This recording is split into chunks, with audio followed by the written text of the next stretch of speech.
So, tell us your name and tell us about your project. Alright, my name is Sir Arthur Eddington. This project was to take place during a solar eclipse, which is important to note for later.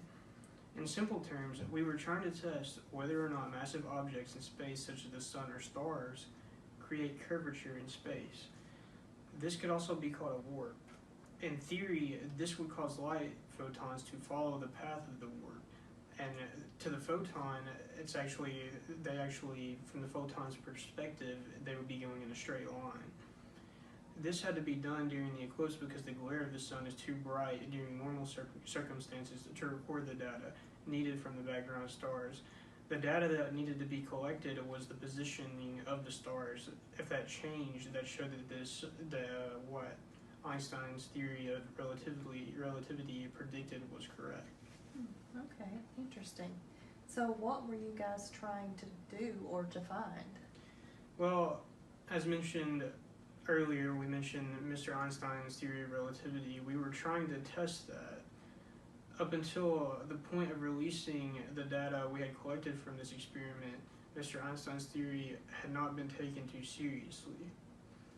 Most of the scientists that were aware of the theory had been fighting it tooth and nail. This isn't all that surprising considering a couple of things. One, Mr. Einstein was not all that well known, and he was isolated in Germany, and as you know, World War I was going on, and we were still recovering from that now.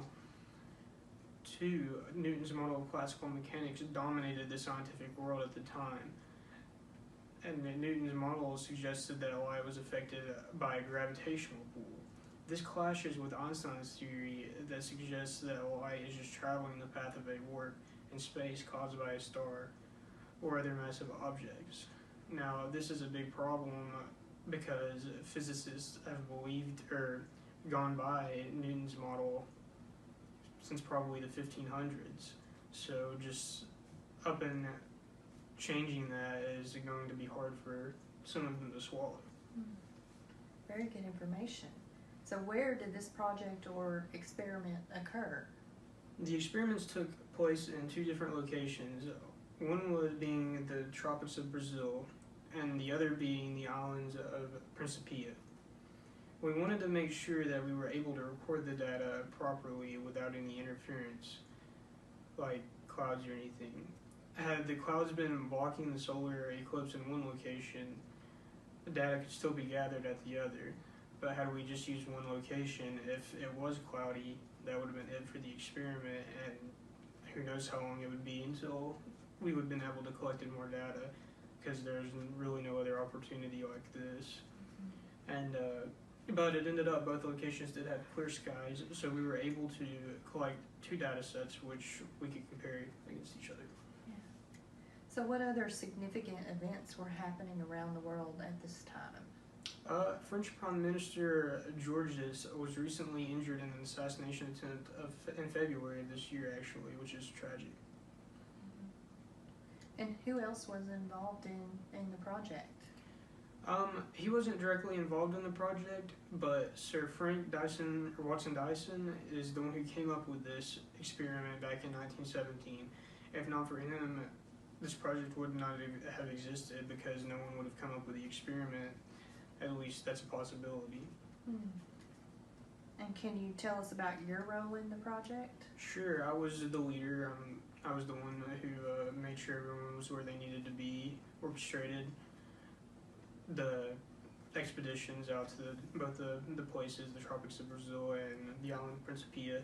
Also, I'm the one who analyzed the data and was the one who published the data. That must have been very exciting. What impact did your project have on the physics community? I think this will change this project will change the physics world forever, because it was proved that not proved, but the predictions that Einstein's theory of relativity made were accurate, and that supersedes Newtonian mechanics, which has been around for a very long time. As mentioned earlier, up until we published the data, the Newtonian model still dominated this physics world. showing Mr. Einstein's theory of relativity actually predicted the results of the experiment, changed that, like I said. So I just think that it's very important to know. Very interesting.